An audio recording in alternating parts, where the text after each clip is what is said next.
All right. Welcome to the Week 8 predictions episode of the the First and Goal podcast. Sorry, just an adjustment period.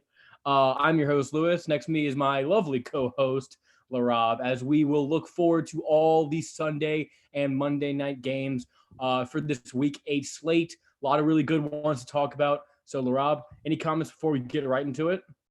No, man, let's jump right in. A lot of good games this week, a lot of bad games this week. We got the Los Angeles Rams traveling to Houston to play the Texans. Rams minus 14 and a half. There's not much to say about this game. I know Tyrod Taylor is going to be back from the hamstring injury. But the Texans, after winning week 1, have lost 6 straight. The last 4, they've lost by an average of 24. And this Rams team, the games have been a little close here and there, like the Lions last week. But, this Texans team has been really struggling. The trade rumors going around, Mark Ingram's being traded away, Brandon Cooks is not happy. I think this is going to be a really easy week for the Rams.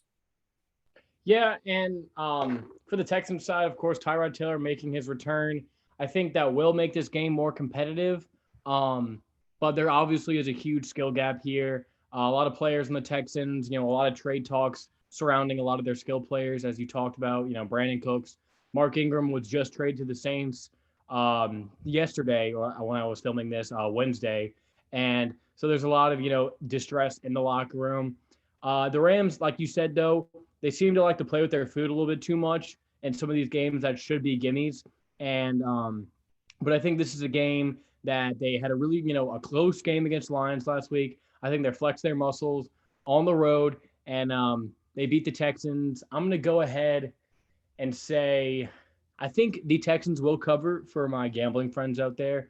I think this game will be 28-15. I do not think the Texans will cover. I think the Rams lay it on hard, 34-14 Rams. And just to remind our viewers out there, each week we have our 2 locks and our 2 upsets. I already predicted my upset, which was the Packers winning on Thursday night, and we were filming this after that game on Thursday night. So as you all know, I have won our first upset of the season. And we will go through at the end of the podcast and talk about which games are our locks and our upsets. So stay tuned to the end of the episode to hear that. But Laraib, let's move on to the next game of the noon slate, and that is the Carolina Panthers traveling to Atlanta to take on the Falcons. Both teams kind of tale of 2 seasons. Falcons get off to the really rough start. Panthers get off to a hot start, but then now Falcons winning 2 straight games, Panthers losing 4 straight. Kind of teams traveling in 2 different directions that intersect right here in this game in Atlanta. And I think the Atlanta Falcons have the edge because of one rookie, Kyle Pitts, who has been more and more involved every single week in the passing game with his breakout game last week. And I think he just continues on the success of piling up these really big games. And Carolina's defense has kind of been flustering over the last few after the hot start. And that Carolina offense has just not looked very good. Yeah, ever since Christian McCaffrey went down against the Texans earlier on in the season, the offense has really stalled out. Sam Darnold doesn't have, that one guy he can always check it down to, he can get easy yards with. Chuba Hubbard has been all right. But Sam Darnold, he really hasn't been able to find DJ Moore as he could in the earlier on in the season. And, just like you're saying, the Falcons have really starting to, be on the up and up. Russell Gage came back last week. He had a nice week as well as Kyle Pitts, who had a second great week in a row. So I think the Falcons really have this one. It's going to be a tight one, divisional game in the NFC South. But I think the Falcons win this one in a tight one. I'm going to say 24-21 Falcons. As much as I would like to disagree with you, I just think that this game, in Atlanta, I think these 2 teams will split when they meet the second time in Carolina. But I'm giving this first matchup to Atlanta. And a little bit, it's going to be close early, but I think Atlanta pulls away in the end. I'm going to go 31-24 in this game with Atlanta covering the 3-point spread. All right, let's move on to another game in the 12 o'clock window. We have the 1-6 Miami Dolphins heading to Buffalo to play the 4-2 Bills. The line right now is minus 14 for this. Lewis, what do you think about this game? I think you have a Dolphins team with a lot of questions around it. Tua's actually coming off 2 of his more impressive games, and his last 2 coming off of injury. Although a lot of trade rumors are really hovering over this franchise and involving the Deshaun Watson potential trade. And Tua's starting to feel that pressure. It's a team that, after all the high expectations they had after last season, kind of come in crashing down 1-6. And the Bills coming off of a bye week, looking at this Miami Dolphins team as just prey.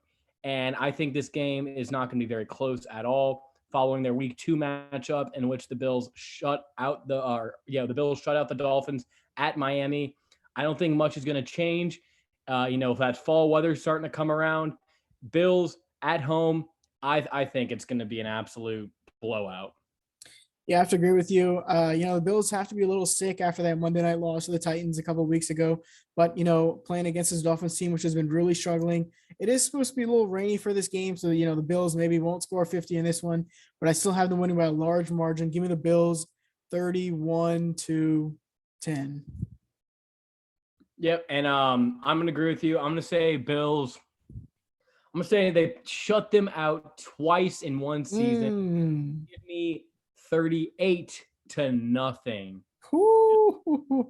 Yeah. So Dolphins fans, tank for whoever the quarterback is this year now, huh? So as we move on to our next noon game, we have two struggling teams with inconsistent quarterback play. We have the 49ers traveling to Chicago to take on the Bears. San Francisco is favored on the road by 4 points. Potential upset pick, Laraib. But quick note beforehand, Justin Fields facing a defensive front that would seem menacing, but has not had much success getting to the quarterback so far this season, as we saw on Sunday night when Carson Wentz just kind of tore up and beat down this defensive front. I think Nick Bosa is still having a really good season despite the defensive woes. And I just don't think Chicago has the offensive weaponry whatsoever around Justin Fields to really help him out. I think Matt Nagy has absolutely failed his rookie quarterback and continues to fail him this week as the 49ers come into town and just lay down a beatdown on Justin Fields. Yeah, Justin Fields is definitely going to get beat up in this game. One bright spot that they do have on offense is rookie Khalil Herbert. He has been playing solid being a replacement for David Montgomery. But for the 49ers, I think this is going to be another one of those get-right games, playing against an offense which really isn't that good. The Bears' defense has been solid this season, and I think the 49ers it's going to be a pretty close game early on, but I think the 49ers pull away in the second half, giving the Niners 27-14.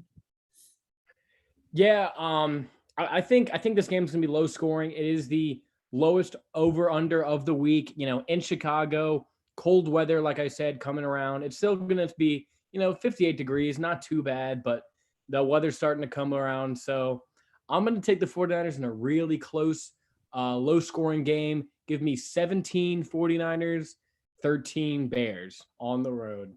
And all right. Yeah. All right, moving on to the next 12 o'clock game. We have the 3-3 Pittsburgh Steelers playing against the 4-3 Browns. Cleveland -3.5 points for this game. This might be my upset of the week. But the Steelers coming off a bye week playing against a Browns team, which has struggled a little bit. They will have Nick Chubb back for this game. And a lot of questions about OBJ being traded around the deadline. But for the Steelers and for both these teams, this is a huge divisional game because, we have the Ravens and the Bengals in this division vying for the 1 and 2 spot. And who's going to be that, sneaky third team to maybe sneak into the AFC playoffs here? Yeah, I really like this Browns team with Nick Chubb coming back. They're just so versatile with their running game and the running schemes with Kevin Stefanski, the outside run, inside sweep, everything they can do in the running game with their just one of the best offensive lines in the NFL, probably the best offensive line in my opinion since the Cowboys in the early 2010s. Like really, really impressive. No matter Case Keenum, Baker Mayfield, or Laraib back there, they will be able to run the ball effectively. And with Nick Chubb coming back, it'll just continue. I really like the play of Dearness Johnson. And I think in this game without Kareem Hunt, he might take some of those carries to help Nick Chubb coming back off injury and really give this running game a boost. I know Steelers have a good defensive front, but this game in Cleveland, I think is just hard to pick against the Browns right now as they're playing so well despite the injuries. And I'm going to pick the Browns in this one. I'm going to go 27-21. Yeah, these two teams have been going at it for the past couple of seasons, and I think the Steelers continue to win against this Browns team. Baker Mayfield really hasn't been too sharp this season. I think against the Steelers front seven, he's going to have a hard time. Especially getting the run game going is going to make him struggle against the Steelers defense. So give me the Steelers in an upset this week. It's going to be a close one, but I think the Steelers win 24-21. So before I just want to ask you. So you think Big Ben against this, defensive line of the Browns, you think he stands any chance of putting points up at Cleveland? Yeah, I think rookie Najee Harris is his get out of jail free card. Whenever he gets in trouble, he can dump it off to him. Deontay Johnson has been solid this season, no drops for him. Chase, even though with Juju Smith-Schuster out, they have Claypool coming into his second year. I think the offense might be a little stale against his Browns defense, but Baker Mayfield, I don't know if I can really trust him in a big game like this. Give me the Steelers. Yeah, this game definitely will be dictated a lot on the turnover battle. And I think even if it's just by 1 point, the team that wins the turnover battle in this one will prevail in the game. So let's move on to another game on the noon slate. We have the Philadelphia Eagles traveling to Detroit to face the Windless Lions. Eagles are favored by 3.5. Lions still looking for their first win of the season. They're looking back at the ghosts of the 2008 Lions team who are staring at them, rooting for this team to lose so they're not the only winless team in Detroit or NFL history for that matter, as the Lions look down their schedule. I mean, this is probably one of the only games left that they really have much of a shot in. I mean, they do have another matchup with the Bears, who, are looking better with Justin Fields getting back into the system. But I just think this is a game that the Lions are going to be really desperate. I've liked what I've seen so far from Dan Campbell, despite the losing record. I like the confidence and just the leadership traits that he has leading the team. Jared Goff, although he's had some moments here and there to keep them in games, really been shaky this season. But this Lions offensive line with rookie Penei Sewell has been doing a pretty good job in the running game with DeAndre Swift and Jamal Williams. I think they'll be able to run on this Eagles front, but it's just about containing Jalen Hurts and this Eagles offense, which so far has not been the hardest subject for NFL teams, but for the Lions, it may prove daunting. Yeah, you talk about a team that's hungry for wins. It's definitely the Lions. And like you're saying, you're looking down the sheet or looking down the schedule. There's not many games that they think will be close this season. So if they're going for a game that they want to win, it's going to be this one. But the Eagles, they've had their own struggles with head coach Nick Sirianni. The run a lot of questions about why aren't they running the ball as much? What's been going on with the offense? Zach Ertz gets traded away, but I think they can still etch out a win against this horrible Lions defense. Jalen Hurts, despite how bad or how inconsistent he can be, he's always able to pull something out of his ass and get a win, a la Panthers last week. So the Panthers a few weeks ago. I think he's able to pull it out in this one as well. Give me the Eagles in a tight one, 27-24. Sometimes whenever you pick a Thursday night game as your upset, you feel kind of dirty about it. You're like, it's not a part of the Picks podcast. It just feels like it's kind of out of place. That was my upset. I'm keeping it as it is. No meaning to spoil, but I already told you at the beginning of the episode. However, the Lions 0-7 at home. Dan Campbell, DeAndre Swift get their first win in Detroit in front of those hungry, daunting crowds who just want that win. They're going to get it this week. Jalen Hurts has not been playing very well. They just traded Joe Flacco, which is making me think potentially Gardner Minshew may get some snaps this season and maybe even a start this season in place of Jalen Hurts. And this is the game that Jalen Hurts, the questions really start about his potential as a franchise quarterback. And Lions win this one in a defensive battle. Jared Goff, DeAndre Swift win it with a score of 25-23. Yeah, this is going to be a fun game to watch. But another fun game to watch this week is going to be the Tennessee Titans at 5-2 going up against the Colts at 3-4. Indianapolis -2.5 in this one at home. This is going to be a really fun game to watch in the divisional AFC South. Titans, a little high after their wins against the Chiefs and the Bills the past 2 weeks, going against a Colts team, which is also riding pretty high. Carson Wentz has started to look, like his usual self against, behind this Colts offensive line, along with Jonathan Taylor. The questions at wide receiver, Michael Pittman Jr. has come up pretty big in some games for the Titans, though. I think Derrick Henry, he's able to carry this Titans offense as far as he wants to in a game, divisional game, which is big for them. I think the Titans might win this one. I really was impressed with what I saw from the Colts on Sunday night. Coming off kind of a short week, Sunday night is a big turnaround, especially going from West Coast to East Coast. But they already lost the first matchup. They know how important this second matchup is. I've really liked what I've seen from this Colts defense, Darius Leonard especially against the run. We saw, Elijah Mitchell he had a pretty good game against the Colts last week, but they really locked down Jimmy Garoppolo and that entire 49ers offense at San Francisco. And I think they did a really impressive job. I like the way Carson Wentz has turned around. He's been playing well this season, rather conservative. I think that's Frank Reich just trying to work him into this offense with new weapons early on in the season. And especially he's had his injury problems here and there, especially in the preseason. So he's starting to really find his rhythm within this offense. And, I think Vegas doesn't make mistakes. They're favored for a reason. It's no fluke. Jonathan Taylor has really come on. Michael Pittman in his second year is really, really impressive at the receiver spot. And he's starting to find a good connection with Carson Wentz. Give me the Colts. I really like the Colts in this one at home. And so I'm going to take the Colts in a high-scoring affair, despite the reputation of these two teams in a divisional game. You'd expect this to be a low score. I'm going to go Colts 38, Texans 31. As good as Michael Pittman Jr. and Jonathan Taylor are, they're no Derrick Henry and AJ Brown. Give me the Titans in this one. I'm also going to go a little high scoring. Give me the Titans 28, Colts 25. All right. Well, that's going to be a really interesting noon game. We will definitely be watching that one. A game we won't be watching. The Cincinnati Bengals traveling to the Jets to play New York on the road. This game has a line of Bengals who are favored by 10.5 points on the road. Not much to say here.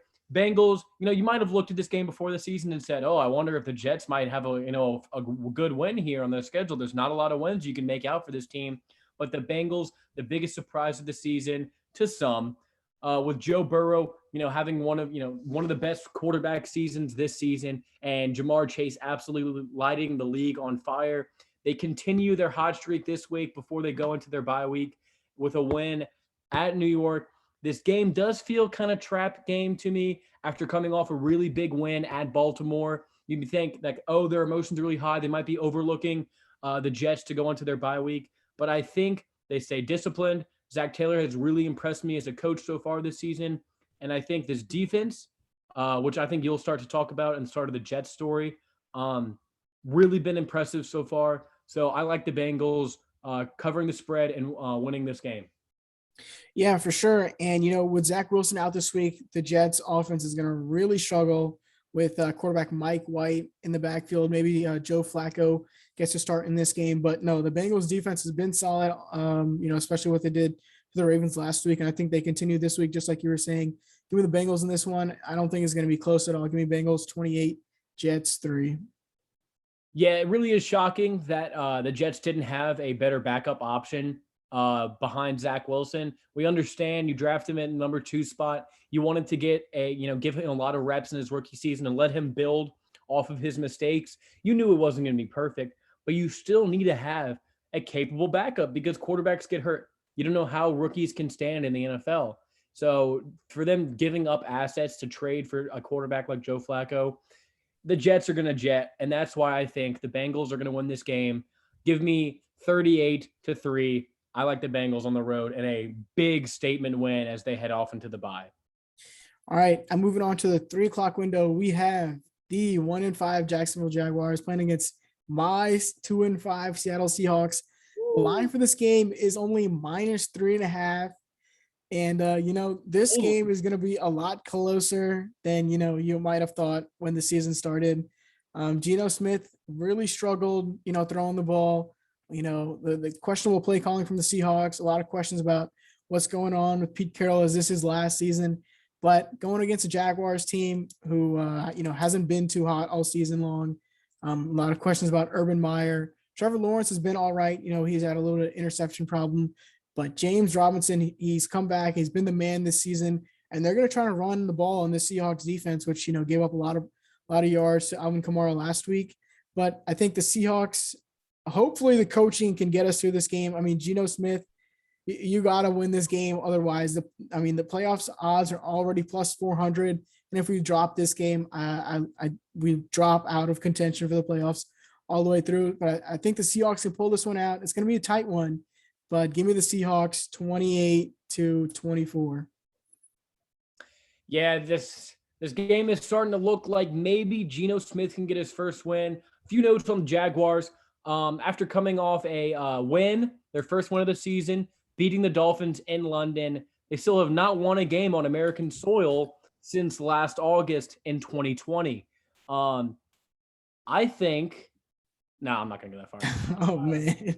The Jaguars have been somewhat impressive on offense. I think Trevor Lawrence is continuing to find his footing in the NFL and really starting to come on as a quality NFL starter. And I think he is a budding superstar. But a game with the Seahawks at home, I mean, this game's at Seattle. You really can't mess this up if you're Seattle. I think the defense really improved, and they had a really good outing against the Saints on Monday night. Short week. You know what? I'm going for it. Oh, my Lord. Lawrence and Urban Meyer. Urban Meyer, the mastermind. He definitely spent all of the bye week grinding to get this team ready for their performance on this 3:00 slate. And they go into Seattle and hand the Seahawks their fourth straight loss. Yep. Fourth straight loss of the season. Loss on the season. Fourth straight loss, and their sixth loss on the season. A lot of questions going down Seattle. Give me the Jaguars 28 to the Seattle 24. Okay, moving on to the 3:05 o'clock games. The last one, we have the New England Patriots going against the Los Angeles Chargers. Los Angeles only 4.5 in this one. Vegas thinks it might be a little bit of a closer game, but my Los Angeles Chargers coming off the bye, playing against, a Patriots team that's starting to heat up a little bit in Mac Jones. But I think this one's in Los Angeles. You know how those Chargers fans like to turn up to games. But I think Bill Belichick, he gets outsmarted in this one, and my boy Justin Herbert can get it done on offense.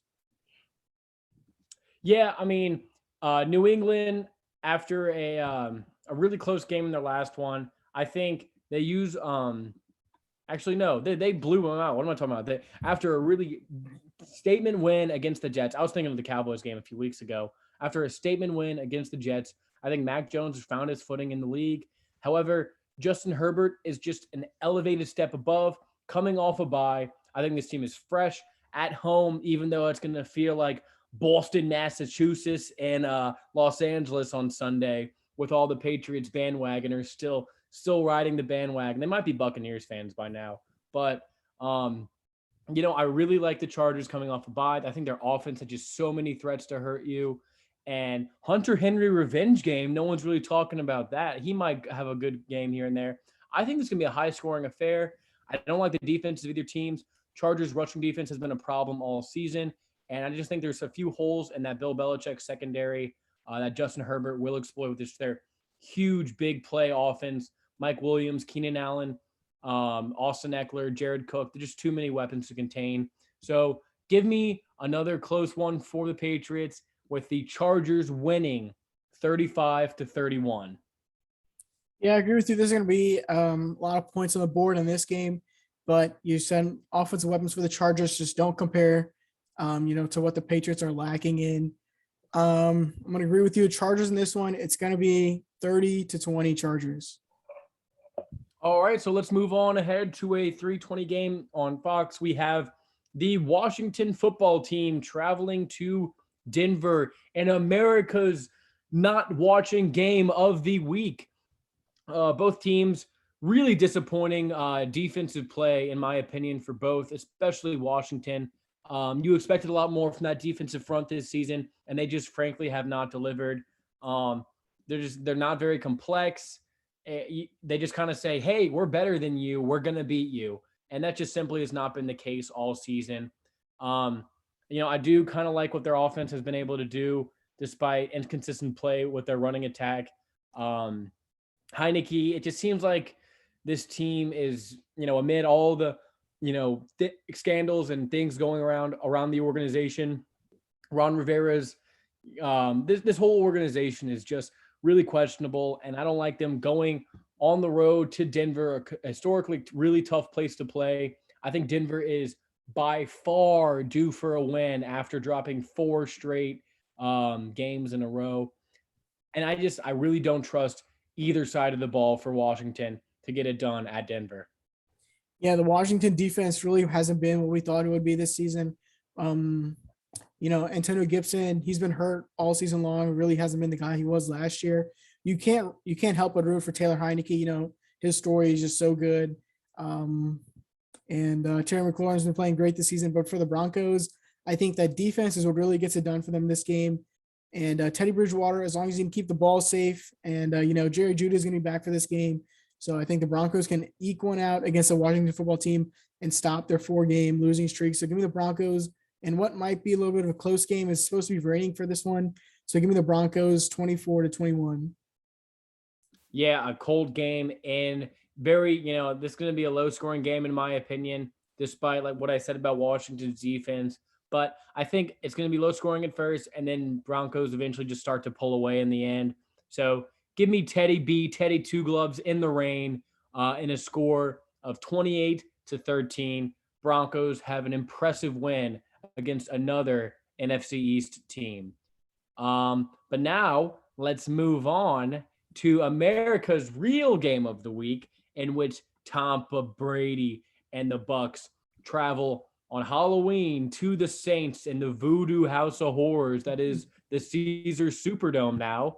On the road, Tampa is favored by 4.5 points. Laraib, what are you thinking? I'm thinking is Tom Brady has another 400-yard passing game along with 5 touchdowns in this one against the Saints defense. Front seven solid, but on the back end, there's a lot of questions. I think Tampa Bay marches into New Orleans and gets it done through the air. But for the Saints, I think, they've been sneaky good. Jameis revenge game in this one. We'll see if the emotions can get to him. And, he starts having some of those bad interceptions that he had in Tampa Bay. I think with the acquisition of Mark Ingram, bringing him back, good locker room vibes after a really good defensive performance. I think you're way off the mark with the Tom Brady stats. I think the Tampa Bay offense still is going to be efficient, still is going to keep them in this game, but it definitely won't be a steamroll in New Orleans. This game will be close. However, I really don't trust this Saints offense to match points with points, despite, what I said about what's going on here? What's going on here? The Saints could have the 85 Bears, but Jameis in this offense, it's not that our receivers are not very talented with Michael Thomas out. We're relying way too much on Alvin Kamara to save us. And the Buccaneers team is perfect. They have the perfect scheme to stop Alvin Kamara and the running game. So you take Alvin Kamara out of the game, and it's, hey, Jameis, save us. Throw it into tight options. And I think he's going to have a good game. I think he might make a mistake or two pressing here or there against his former team and former head coach.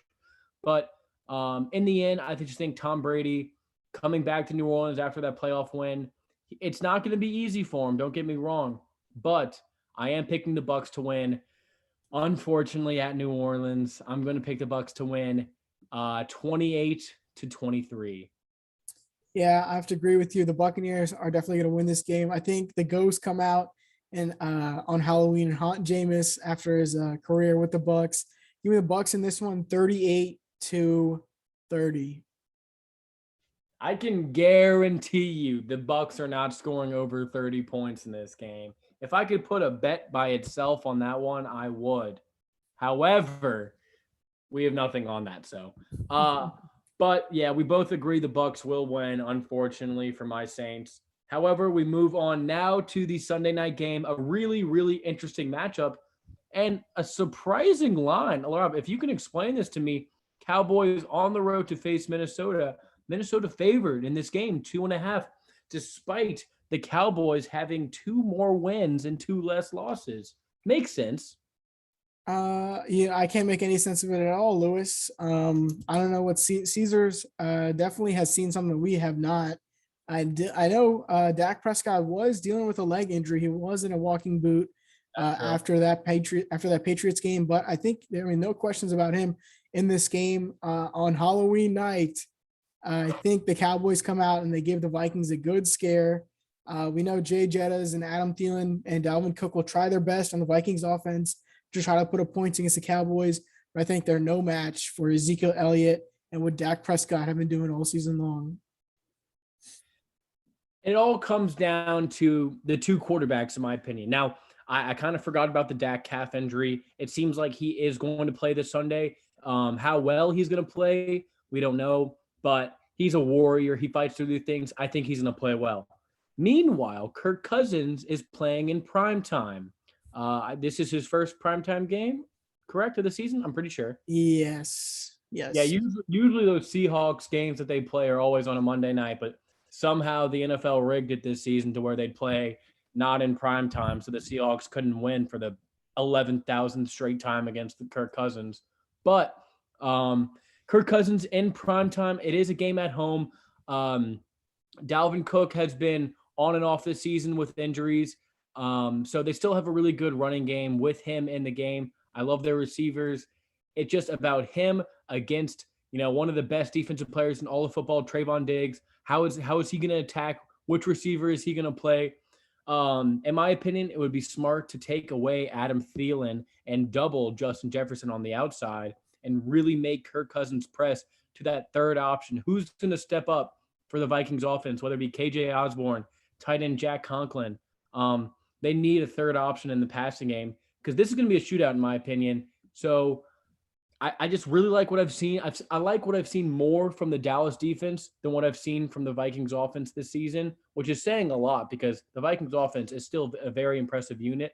So give me the Cowboys and I guess an upset over the Vikings. Cowboys win 31-27. Yeah, this is going to be a really fun game to watch no matter which team wins. High-powered offenses. If Kirk Cousins doesn't fold like a lawn chair when the lights turn on in the stadium. But hopefully the Cowboys pull this one out. Dak Prescott, I really need you, buddy, for my fantasy team this week. 5 touchdowns in this one for him. Give me the Cowboys 35-31 in this one. Yeah, I think I'm playing you in fantasy. That's right. I just thought of that. But as we move on, that is our Sunday slate of games, a really spooky slate of games, as I would say. But as the months change, the season change, the leaves fall from green to red, we have a Monday night game at the Giants. Maybe the Chiefs' season is going to change as well. After dropping 2 straight losses, they host the Giants and are favored by 9.5 points. Laraib, are the Chiefs' season changing? I think this is going to be a turnaround game for them. Going up against the Giants on Monday night, minus 9.5. This Giants team has been terrible all season long. I think the Chiefs, we've talked about their struggles a little bit. Patrick Mahomes trying to be too flashy, inconsistent run game. But if there's any time in the season where you get to turn all around, you're playing a practice squad team, is this game against the New York Giants. I think Patrick Mahomes can at least get this one done at home. Right, and I agree with you. I think that the Chiefs will win this game. I really do like the Giants. I like their defense. Azeez Ojulari has come on big as a rookie this season and has been really impressive on the defensive side. They did lose Jabril Peppers for the season, unfortunately. Not Jabril Peppers, excuse me. Jabril Peppers. They lost him to injury for the season, and so they're going to be, looking for help in the secondary and the linebacking unit to help stop the run. And the big thing for me, Chiefs, can you fix the running game? You really need Darrell Williams to step up as a leading rusher. He's been impressive so far in his first 2 starts without Clyde Edwards-Helaire. Can you continue that and take pressure off of Patrick Mahomes and this offensive line in the passing game and allow them to carve up this Giants defense for Thanksgiving dinner? So if they're able to establish a run, which I think they will, I believe the Chiefs win this game and a resounding season changer. Give me the Chiefs 38. I picked 38 way too much. 35-21.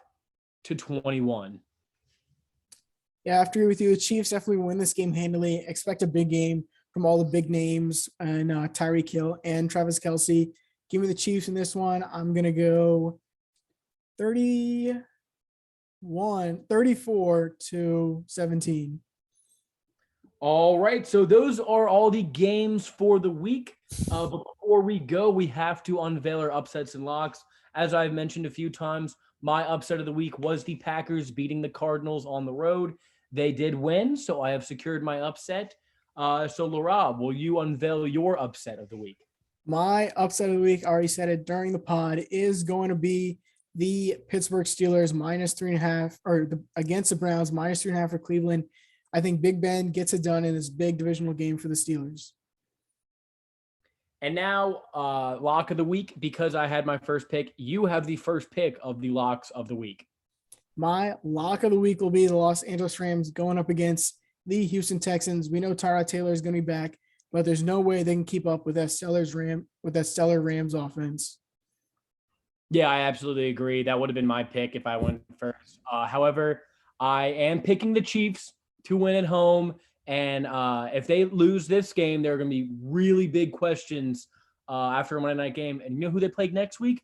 The Packers. So really need to get this one under your belt before you go into a tough stretch of your season. So give me the Chiefs for my lock. And that will do it for our podcast.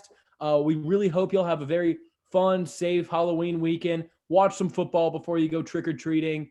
And hopefully our picks will hit. My picks will hit. And that will be my treat where this guy gets tricked for this Halloween.